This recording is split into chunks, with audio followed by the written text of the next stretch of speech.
I've learned so much, like not just about autism, not just about like my son or about being a dad. My son's taught me so much about me and about the world. He just does what works for him, what makes him happy. And in turn, that's taught me to do what works for me and make me happy. 1, 2, 3, let's go! Everything you know about disability is wrong! Hi, listeners. Welcome to another episode of Everything You Know About Disability is Wrong. On today's show, for our Autism Acceptance Campaign, we're talking about meeting people where they are and supporting autistic adults and their caregivers. And today on the show, we have a great guest who can share to both of those sides. Our guest today is Ron Funches. Ron is the human embodiment of a warm hug that somehow learned to roast you with love. A master of joyful, disarming stand-up. He's released multiple acclaimed comedy specials. And he's also a fan favorite on my favorite show, He Talks, The Traitors, Apple TV's Loot, Fox's New Girl, and so much more. And Ron has a prolific voice acting career. I usually hear him in Pixar's Inside Out 2, DreamWorks' Trolls franchise, and Harley Quinn, just to name a few. He's a performer whose superpower is turning warmth and weirdness into razor-sharp jokes and into pure delight. We are so excited to have him on the pod. Ron has been one of my longtime favorite comedians. So when it was in pop culture that he was being publicly diagnosed and joining an autism journey he'd actually been on for a while, I was so excited that we could reach out. So welcome to the show, Ron. We're so excited to have you. Oh, thank you so much for having me. Appreciate you and that beautiful intro as well. Thank you so much. Yeah, it's always great to brag about how cool our guests are. I appreciate that. Thank you. So before we dive into the interview questions, let's go ahead and do our audio descriptions. This is Lily speaking. I am a multiracial woman and I have a split hair down the middle that is half blonde, half brunette. I'm wearing all black as usual, and I'm wearing the necklace that I will fidget with throughout the episode. I have a bunch of stacks of disability-related books behind me because I don't like shelves. And I'll pass it to Erin to give your audio description. Hi, this is Erin. I have red hair and blue eyes. I'm sitting in a wheelchair, and I have a white shirt on with sparkles. I don't know if you can tell. It's shiny. And I'm sitting in my bedroom, and I'll pass it to Ron. Hi, I'm Ron. I'm an African-American male. I am wearing a black hat that I got from a cannabis store that was given to me as a gift. I have a beard. I am wearing a blue crew neck that has my name on it. That just says Funches because that's fun to me. And then I'm wearing some blue pants. I am in my office, which is also a place where I don't get any work done because there's too many video games. There's 2 arcade machines behind me, Miss Pac-Man machine, and then a Street Fighter 2 machine, in case you were wondering the direct description of that. And then a bunch of video game related memorabilia. I love that. I love video games. So I was so excited to see your background. I love it. Thank you. Yeah, I love video games as well. I have my whole life. And then now it feels like I just run a museum. Nice. I love that. Fans, if you're listening, I'm sure you've been following Ron's incredible story. You've shared it on a lot of other podcasts. We won't make you retell your diagnostic story if you don't want to, because that feels like what we always get asked on podcasts. But I am interested in what was your initial reaction specifically to autistic people who are messaging you, since you were not new to the autism community? It was just interesting for me and kind of an affirmation of things that have been going on over the past few months. I mean, once I had left the castle after taping the Traitors, I knew that in some ways I just did not like most of these people, and that was fine. And in some ways they just didn't like me, and that's also fine. But I also felt that even among some of the people that I did enjoy, there were these like misconceptions about me or the way that I was presenting to them that I didn't understand. I mean, to me, I felt like I was fully engaged and happy and excited to be there. And then some of the people would be like, do you even want to be here? Like, well, these type of things that were throwing me off. So it just kind of sat with me for a while. And then as this show was airing, a lot of the ways that people were trying to diagnose me felt very negative and more like they were just trying to make fun of me. And Mm. so I was just like, that's just normal. But then as I got more messages that were more positive and more about people saying that they had saw themselves in similar situations, it made me just kind of embrace it more and just want to speak out about it because I was still going through my diagnosis at the time. So I didn't want to necessarily be public about it until I was fully done with it, which I am firmly a believer in self-diagnosis. I don't have any issue with that, but just for my own history and when my son was diagnosed like 20 years ago, and it was like a much different process and involved a lot of blood work and things that like were kind of traumatizing for him. And so just out of kind of respect of what he went through, I felt like I had to go get officially diagnosed. But when I got just the outpouring of support, um, I decided to just be more honest about it while I was still going through it.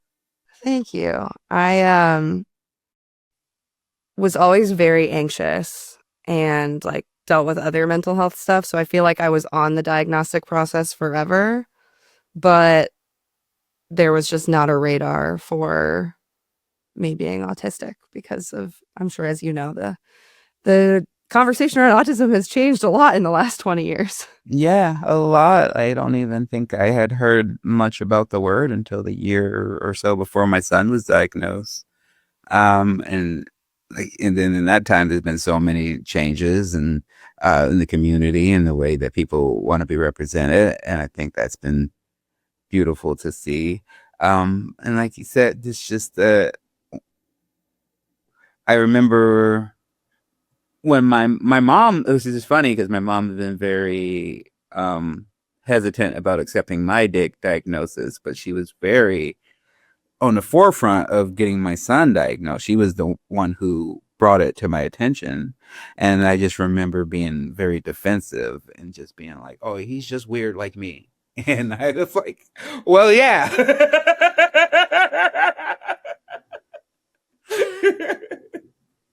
Yeah. I had a similar thing because I was diagnosed with autism and ADHD at the same time. Mhm. And my mom was very like, you don't have ADHD. My brain works the same as yours. Flash forward, she now has an ADHD diagnosis, but she was having a hard time with it because it is hard to accept, like, maybe Yeah. this is just how we function, but sometimes not. It's hard to accept on many levels. I think, especially as a parent, that you don't. I think sometimes you feel like you did something wrong, or and if it's for me, getting diagnosed in my 40s, I imagine my mom was just like, oh, I don't like if I missed something like this, was I a bad mom?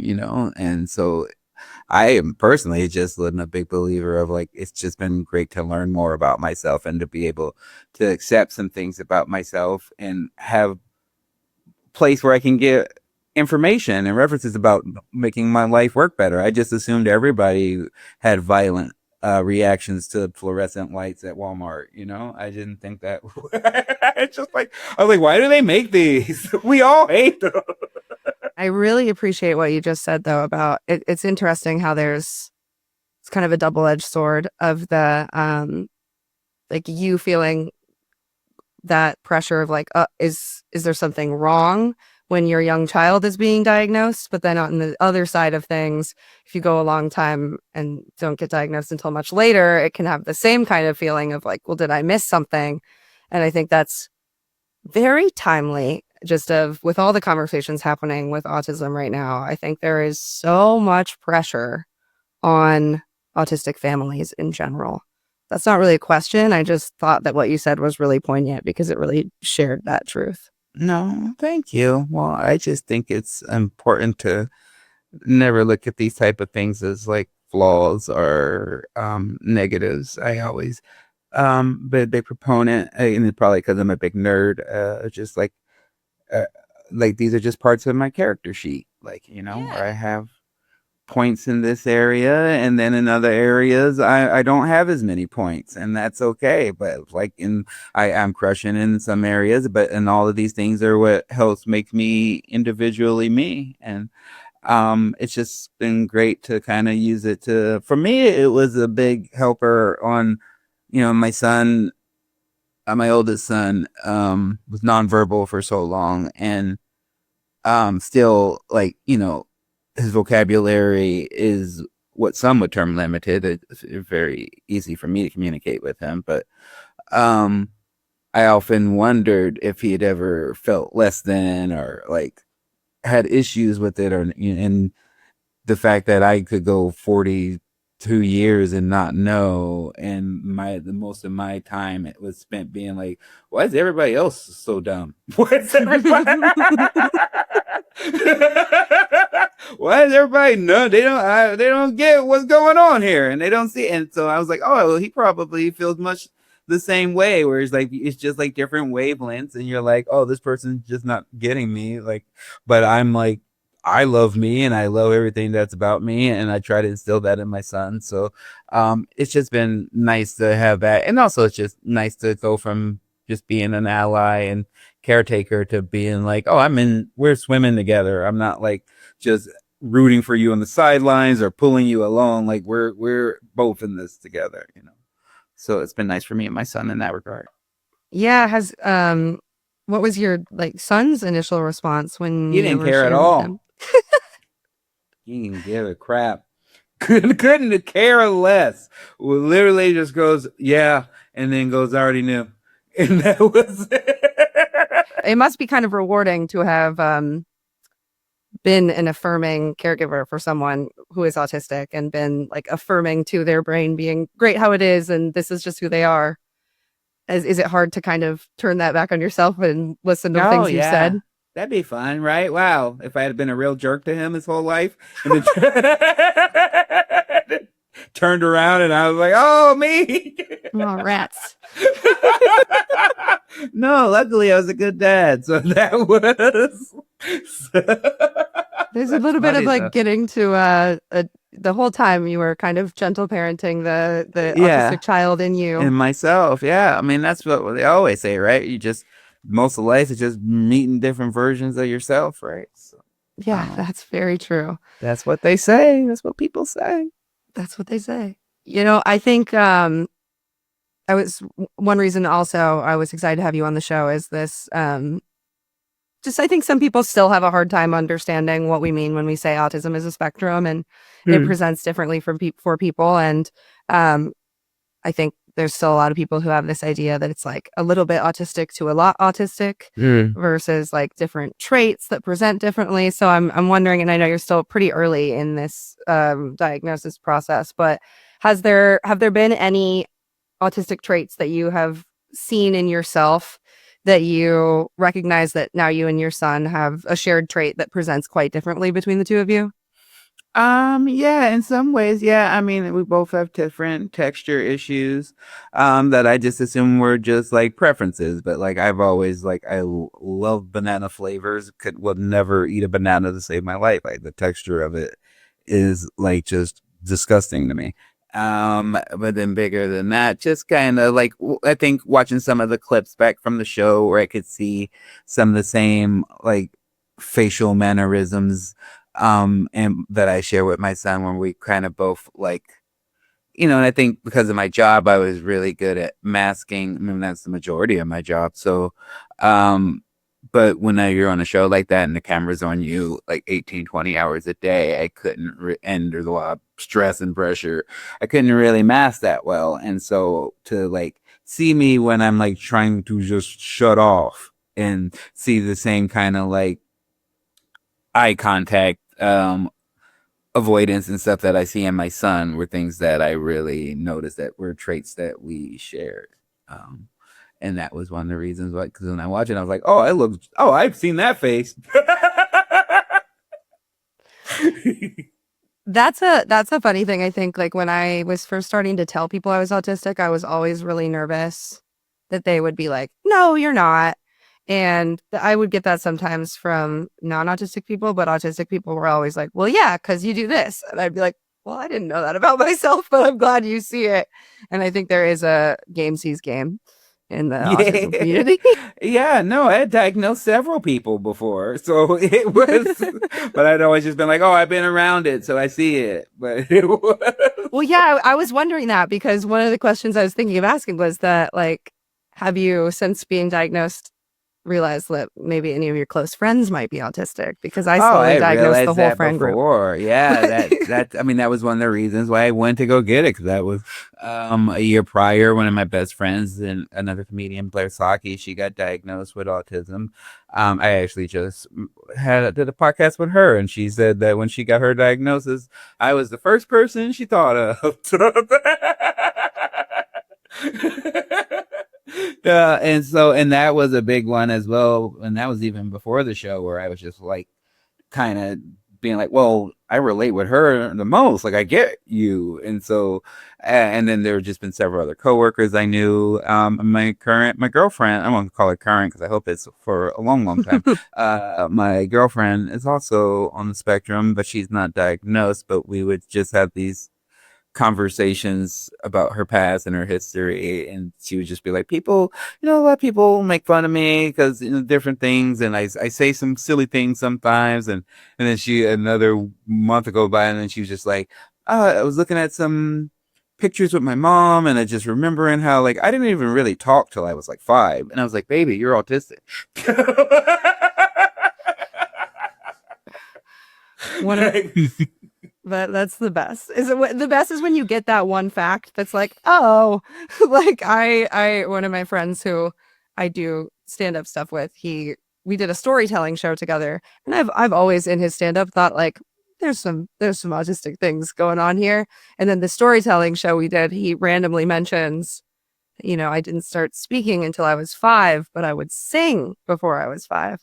And as he was walking off the stage, he just looked at me and went, "Don't even," because he knew I was going to be like, "You are autistic," which, everyone should come to their journey at their own pace. But Yeah, as a friend, when you start to see it, it's hard it's not like to. anything, like breaking up with a bad partner. Your friends could tell you all day long, you won't see it until it's time.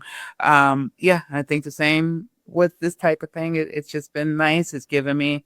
I don't know if I would have been ready to deal with that or have the time or mental space to deal with it before, and now it's been helpful for me. It's helpful, with my comedy and my writing. I've been able to come from a better, more defined space is what I would call it, where I understand more about what I'm doing as opposed to like just being like, well, I'm just doing me. And now I'm like, oh, no wonder like a large proportion of my fan base is on the spectrum. I always just assumed because they knew about my son, but I'm like, oh no, my comedy is autism coded. It's just what I do. So to be able to kind of know that and write from that format, it's been very helpful for me.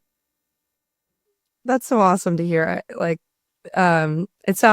It sounds like you are in a good place of acceptance, which is great for this autism acceptance episode.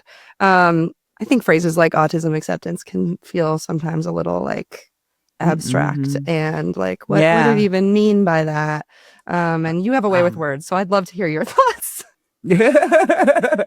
I believe it's just about both accepting yourself, what you would consider a fault, or what you traits of yourself that maybe things that you don't are as like polished or glittery.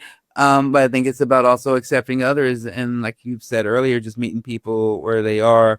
Through comedy, through my son, it's just always something that I've learned to be better at, is to like, just because someone doesn't relate to something in the same way I do or react to something the same way I do, I don't use that as a way to judge someone.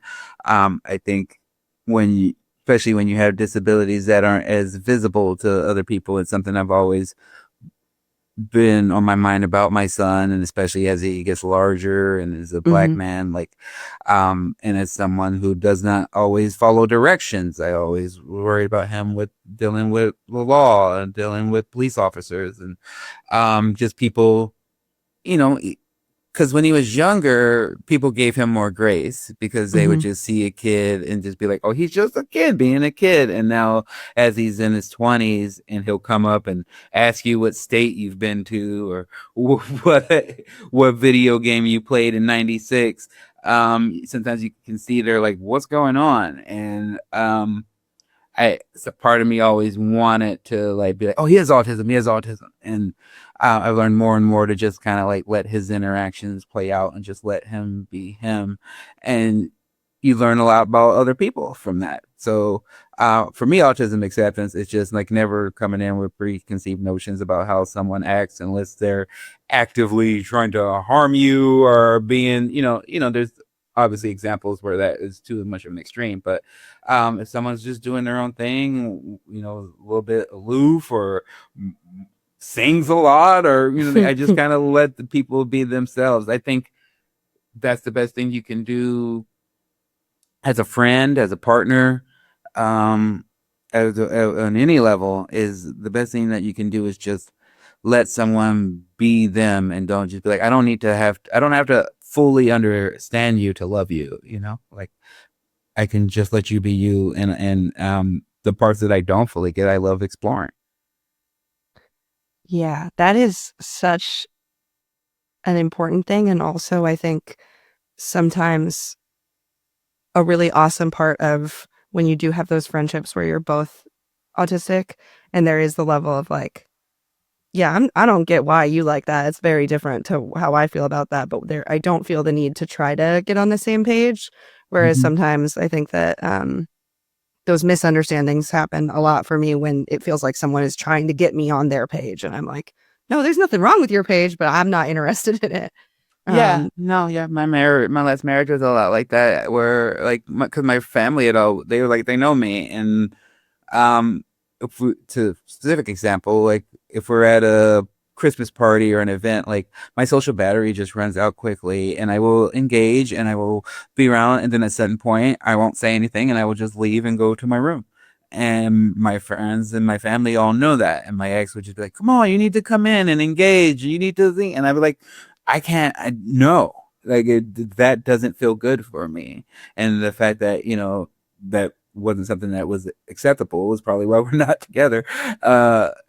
And I just been working on lately in my comedy. My main focus is kind of just flipping, because to me sometimes autism, acceptance is as if someone is a nuisance or is someone that mhm. you need to tolerate.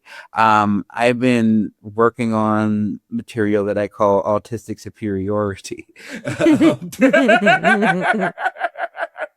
And it's just focusing on the things that have really, like the fact that I used to be like 370 pounds and I lost 140 pounds like full natural, which I don't judge anyone who chooses any other way. I am on Zepbound now, but at the time I lost it full natural. I made myself a good actor and a great comedian in a way that was faster than a lot of people would expect, and it's all, not all, but partially because of the skills that I have, but from being autistic, from being able to hyper focus, that when I do love something, I fully engage myself in it, and I research it and I learn about it, and I don't stop until I achieve it. And it's shown in my life and in my business.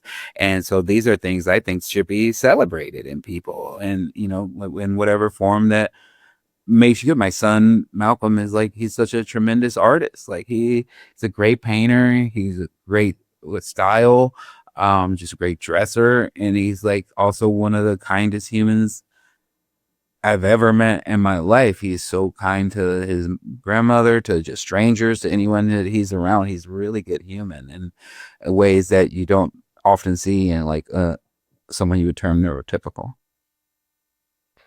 Yeah, I think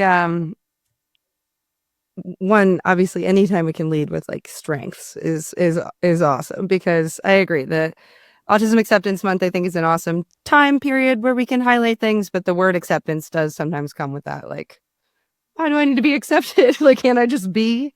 But I love the way you pointed that out. And I do think with comedy specifically, there is a level of like that gift of observance and pointing out like this is like a very Yeah.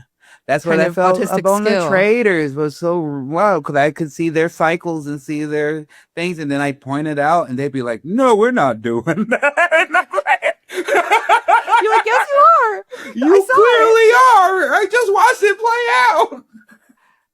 The pattern recognition being like seen as like, oh, this person's a know-it-all, or this person's is such a common autistic experience. I feel like it's like I'm just following the pattern. Well, this is a good segue, because Aaron, I promised we Yes. would not get too far in the episode without digging into Traitors a tiny bit, because Yes. Aaron's a huge fan. I also love the Traitors because of Aaron.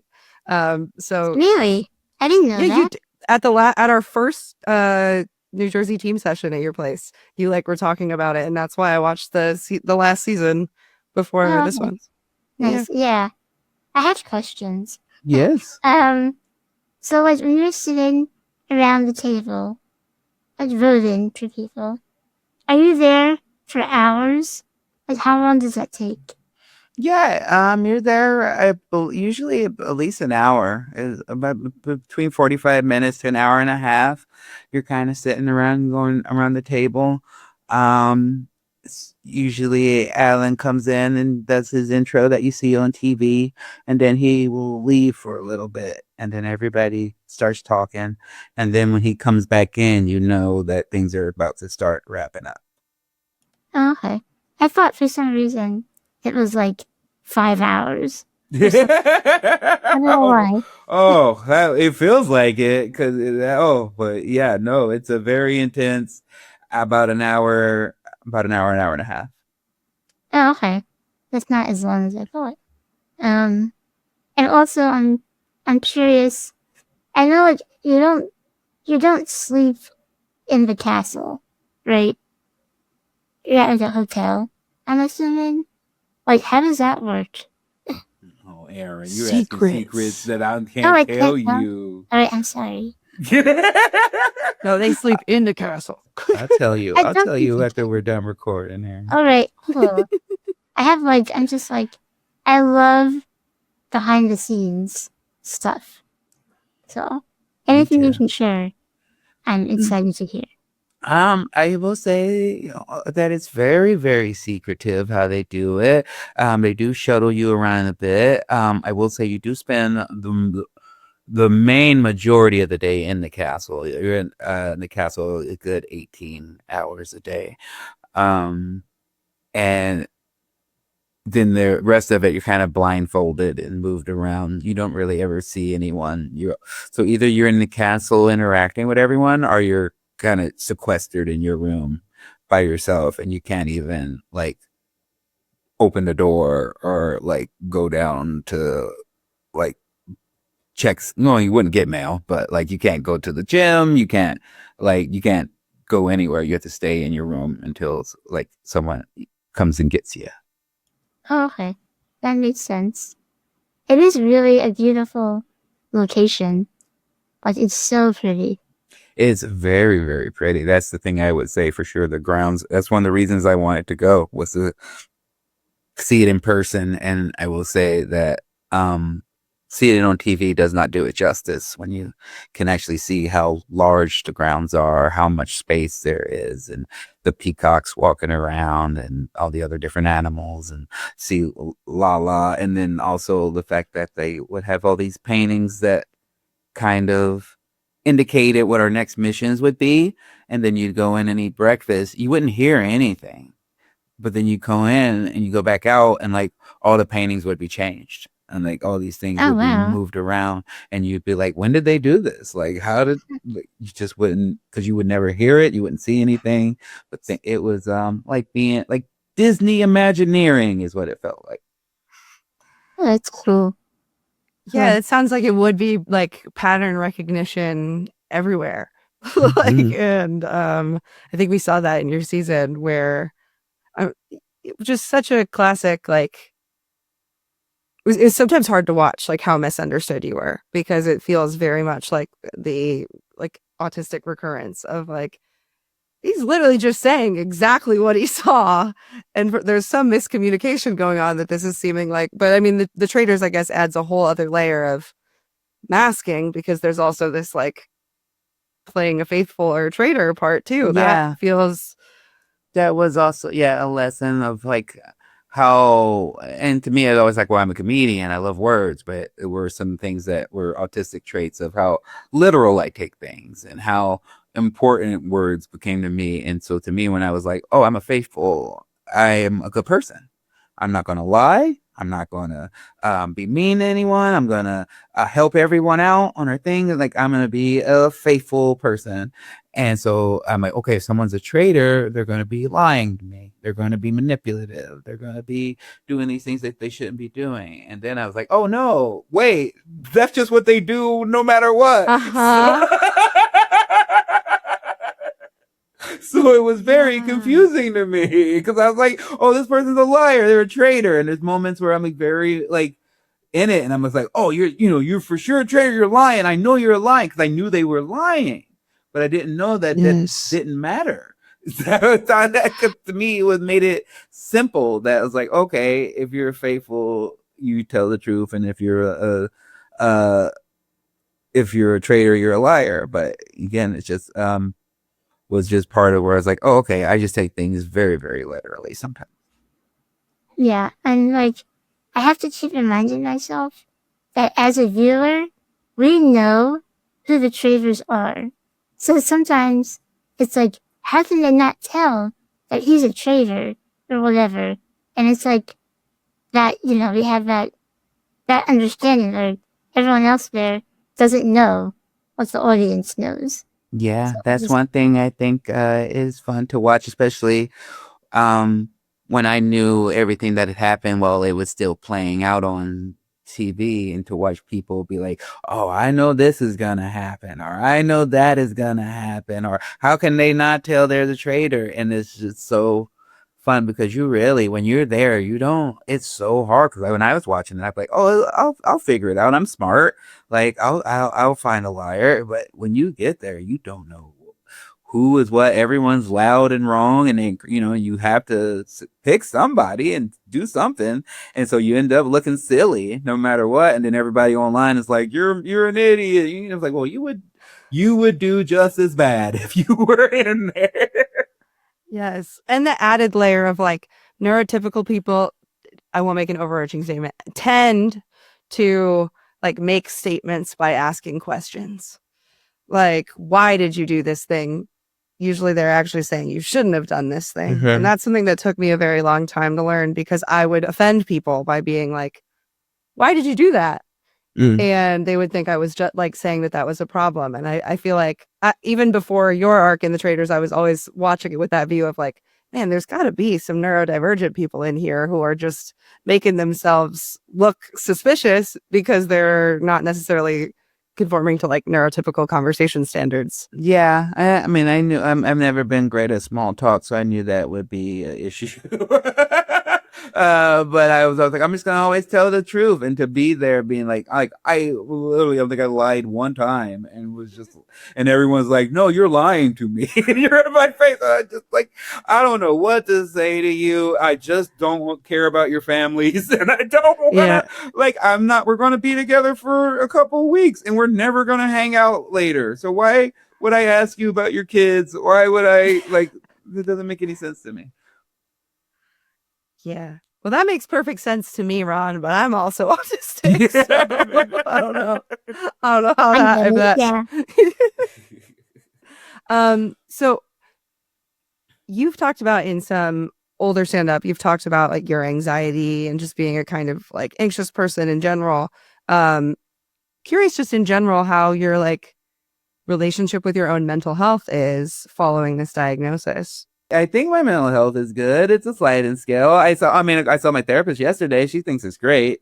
She thinks I'm doing very well. So Um, I would say, I think, yeah, just acceptance, knowing more about yourself. Then there's just always so much to learn, and everybody's always learning externally, but there's so much just you can spend a lifetime learning about yourself. And so to be in my mid 40s, early 40s, and just have a new thing to learn about myself is pretty awesome and gives me again a lot to talk about, which is great because I just shot a special, so I needed new material. So Love that. Love that. Yeah, and I think that just the internal experience, obviously I only know my own, which has always been autistic, but um there is so much that can be mined from in there. And I do feel like we spend a lot of time trying to learn externally. There is so much to dive into there. But I love what you said specifically on like, oh, at some point I'll stop doing this or I'll stop needing that support kind of thing when you're in the mental health standpoint. Because I say this a lot. I have always, also sliding scale mental health, but therapist thinks I'm doing good now. And I've always had mental health issues that have, sometimes reared worse than others. But when I was in the world of just mental health, it felt like I was seeking some kind of cure.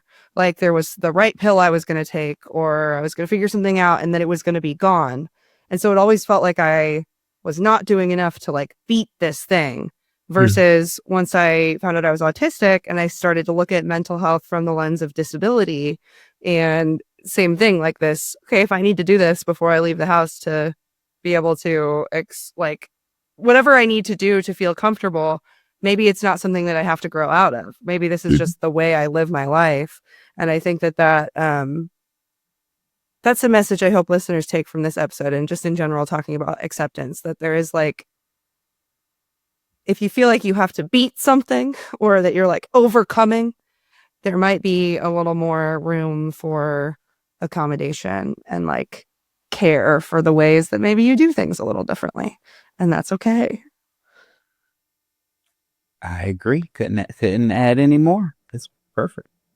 I do want to mention, just because you have this caregiver perspective, that's, I think, a really important perspective and really doesn't get talked about that often.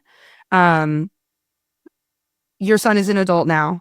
And one of the things that a lot of caregivers deal with is the care cliff, meaning when their kids age out of certain services or supports, it becomes almost more increasingly more difficult to find and afford these services because they're no longer covered by things.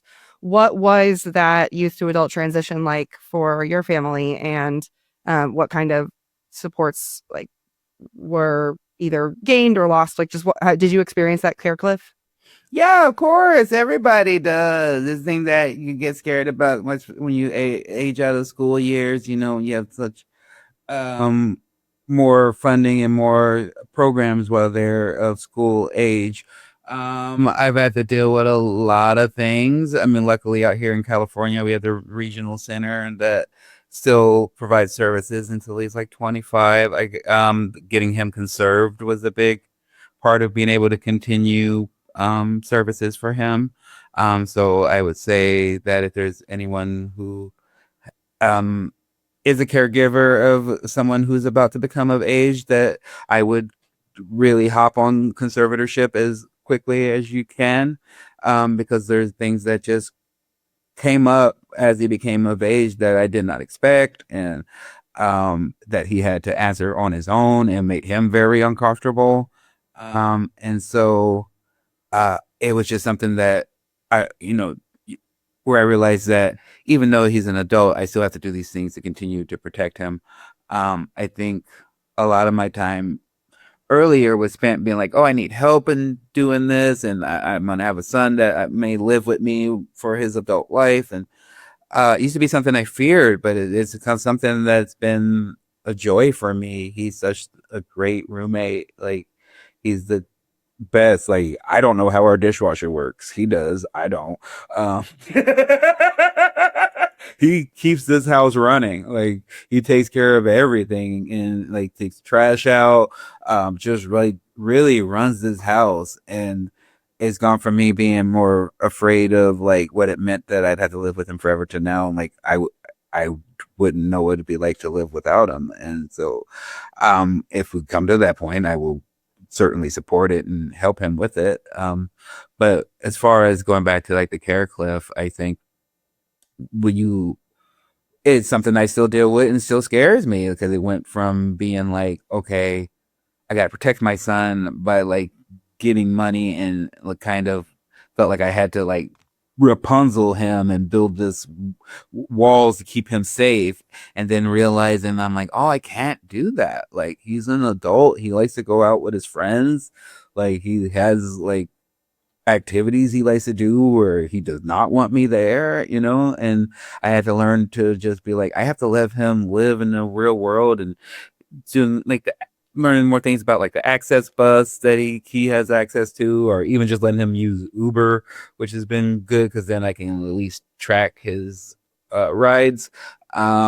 Just let still learning to keep pushing him to be more independent, but while still trying to find safeguards, you know, whether it's like having him on my find my iPhone so I can keep track of him or but so it's like a weird balance where I keep trying to let him be free at the same time I'm like looking and just being like I just have to be scared. I just have to be scared and he'll be back because there was times where I couldn't take him to events or parks or anything where he would just start off and then he'd be gone and we'd search for him and we went to a Clippers game last week for my birthday and we went to the lounge to go eat and then someone recognized me and so I took a picture with them and then I turned around and he's gone. And so like it immediately took me back to where he was like 4 or 5 and I'm just like, where is he? Are we gonna have to go call security and find him and stuff? And then I was like, I just took a moment and I was like, relax. You're like 20 feet away from where you guys were staying. Just walk back to the room and see if he's there. And of course he was. So it's just learning to like continue to not put limiters on him and just be like, I just got to let it figure out. And then right now I just worry about like what type of work could we find for him? What type of like job, it being something that is just like, you know, when I was a kid, they'd always just, if you were in special education or anything, they'd just be like, you go clean up after the neurotypical kids. And that's always been something I'm like, I don't want my son doing that. I mean, he ended up getting like a job at a grocery store and a job like cleaning stuff, and he loved it. And I was like, okay, I just gotta let him be him and do whatever he wants to do, you know?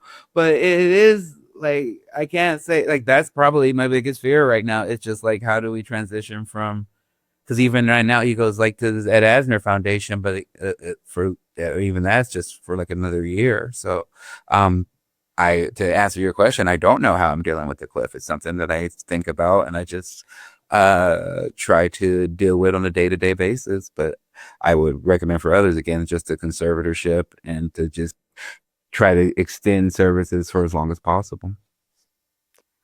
Well, thank you for being willing to talk about all of that. I think it is such an important topic. And, we have been just trying to really understand the state of caregivers and how we can be better supportive from Easterseals, because everything you just said really solidified the need for like resources for caregivers need to be abundant and like easily accessible and easily understood because caregivers are juggling so much. And I think that's a part that gets often lost is like how it's not just that these services are like hard to find, they're also hard to understand how to use. Like some of the people we've spoken to have talked about realizing that like they needed to get on a wait list 10 years ago to be considered for these certain types of waivers and things. Like it is something that I do hope gets spoken about just more in like regular life, everyday culture, because I think that especially as funding and services are being cut in places, we're going to continue to see this. And caregivers and individuals with disabilities, like we have a lot to face if we don't understand that disabled kids become disabled adults, and we can't just stop having support when people turn 25. Like, that's No. just ridiculous. Oh, absolutely. I mean, I love you see some of the businesses that hire exclusively like disabled adults or adults with autism, and I always appreciate places like that make an effort. But because I mean, I agree with you 100%. You can't cut services and also not have jobs. Like it doesn't work in that regard. But that we could talk for another 3 hours about my feelings on that. But I think that's another thing that my own diagnosis has helped me with is like I've always been on a side, but now I'm just like, I'm just like fully like we don't mess with me and my friends. Yeah. Yeah, being placed within the community, you can be like even stronger. Yeah. There's a level of like none of that over performative ally. Like, you're in. So Yeah, you can be as exactly. angry as you want. It's a you thing. Yeah. It's a certainly an odd time to be autistic, but a great time to have it be at least a little bit more in culture. And I hope with people like yourself, Ron, who have experienced many different versions of what autism can look like. I think hopefully we can change narratives a little bit. And I just want to end on asking, like, you've already touched on it a bit, but so much of caregiving narratives are kind of dominated by like the burden side of things or how difficult they are, which is not an issue of the person who needs care, but really an issue of these inaccessible systems. But as Erin and I know from our own experiences, the caregiver relationship can be truly incredible. And I would just love to hear what are like the what's the good side? What are the best parts of? I know you just said that living with your son is awesome. What are what's the takeaway message to caregivers who might feel like daunted?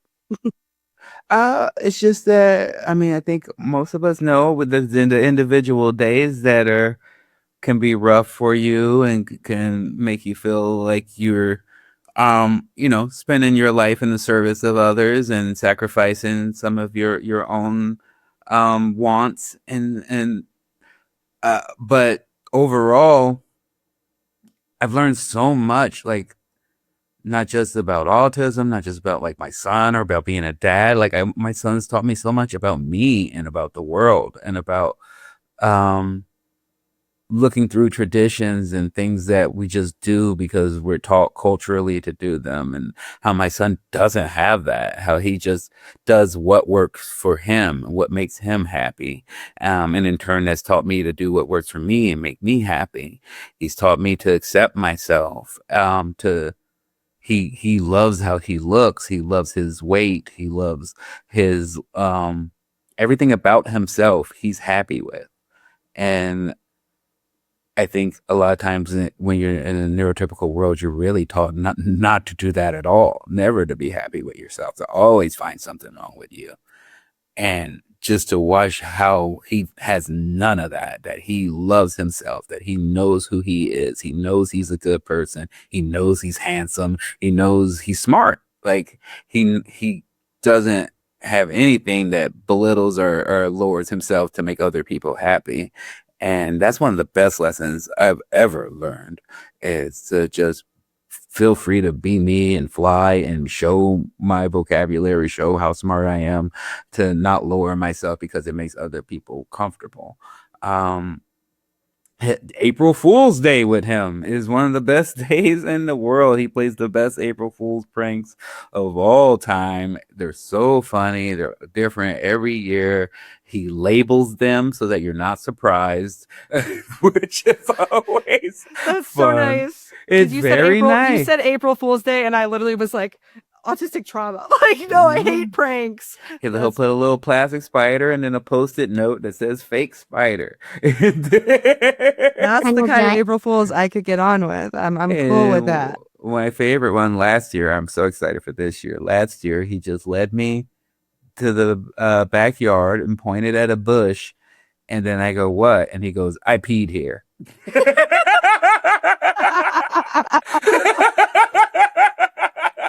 I go, that's your April Fool's? And he goes, yeah. Yeah, it is. You're not supposed to be here. And I did.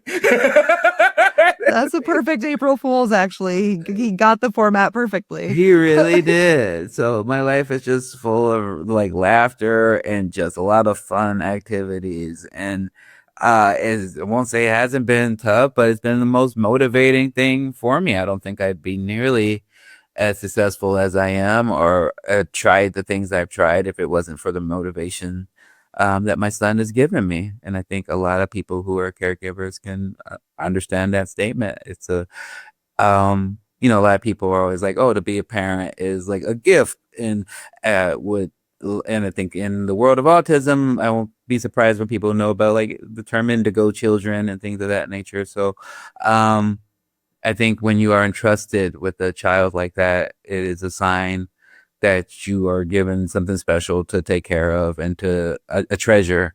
And my son truly is a treasure. And the fact that I've helped nourish him to be himself is probably the best thing I've ever done with my life. So, those are the positives, I think.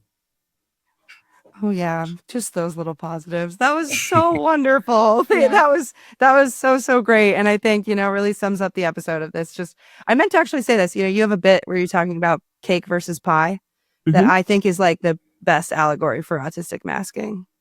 Like the pie is just the pie, like just showing up as you are. And I think that is this whole episode has just been a good reminder of like, yeah, autism acceptance looks like what you want to make it look like.